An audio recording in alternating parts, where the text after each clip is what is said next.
Hi, I'm Chris Croft of successfultrainers.com. I specialize in helping people start up their own self-employed training businesses. If this video interests you, then do contact me. The link is in the video below. Just go to successfultrainers.com and give me a call. But I want to talk to you now about the very important subject of pricing.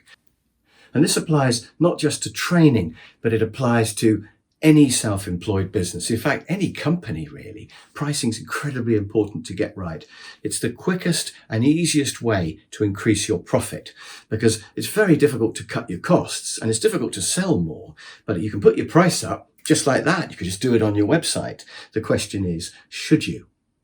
And I would say one of my biggest regrets as a trainer is that I didn't charge more sooner.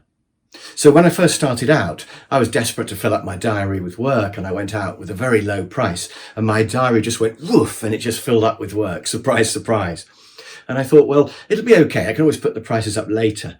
But actually, it's quite difficult to put the price up significantly when you've got an existing customer. Obviously, new customers, you can charge what you like, but existing customers don't like it if you put the price up by a large amount. And I had much less churn than I expected, partly because with training, you do get more repeat business than you might expect.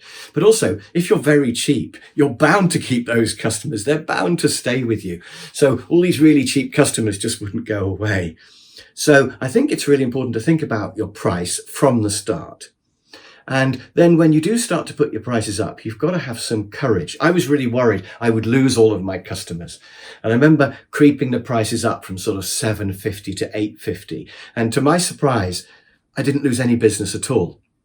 But actually, you'd expect that, wouldn't you? Because customers don't really care whether it's $7.50 or $8.50 or $9.50. Those numbers are roughly the same. And if you're training 10 people and you go up by £100, it's only £10 a head. It's nothing to them. It's a much smaller amount than the cost of all those people coming on the training day. So putting a price up by £100 doesn't make much difference. I also worried there might be a psychological barrier when I went over 1,000. So when I went from $9.50 to $1,100, I was really worried I'd lose a load of customers. But yet again, I didn't lose any. Now, just to say, the amount you can charge and the amount you should charge varies a lot depending on the type of customer. I give you more advice on this on my training program, but it does vary a lot and it depends partly on the sector. So generally the private sector spends more on training than the public sector. It depends on the subject you're teaching. Is it a kind of bread and butter subject or is it a really specialist subject? And of course, it depends on the location. So in London, people expect you to pay more than somewhere like, say, Scotland or East Anglia or Cornwall or somewhere like that, where they would expect you to be significantly cheaper. And the costs of running the training are cheaper, of course, apart from travel. So there are quite a few factors which affect the price, but it's really important to maximize your price. Now, what would happen if you doubled your price and you lost half of your customers? And the answer is, that would be great. It wouldn't feel good. You'd think, oh no, I'm losing half my customers.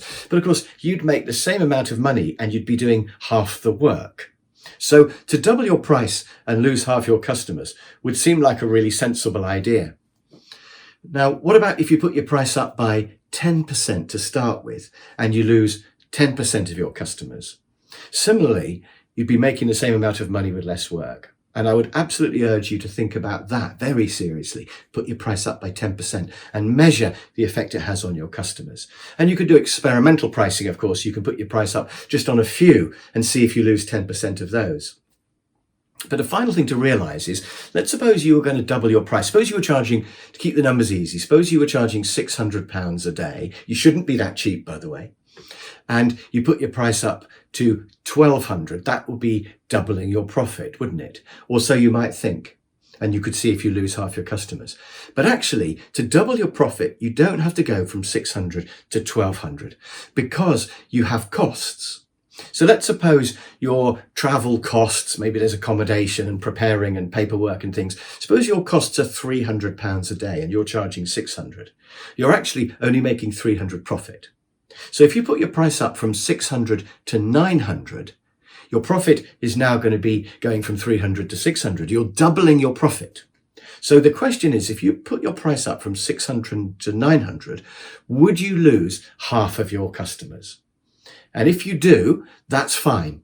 because you're making the same amount of profit and you're doing half the work.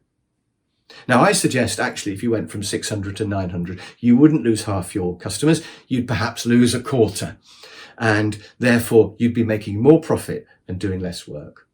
So it's really important to think about pricing.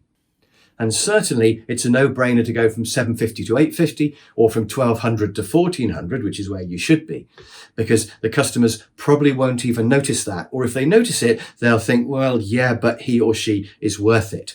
And if you lose a few customers, you're still going to make more profit overall. And also, the customers that you lose are the ones who don't really value you. They don't really appreciate your unique style, or they don't understand quality. And I've certainly found that the customers who are most obsessive about price are also the ones who are a biggest pain.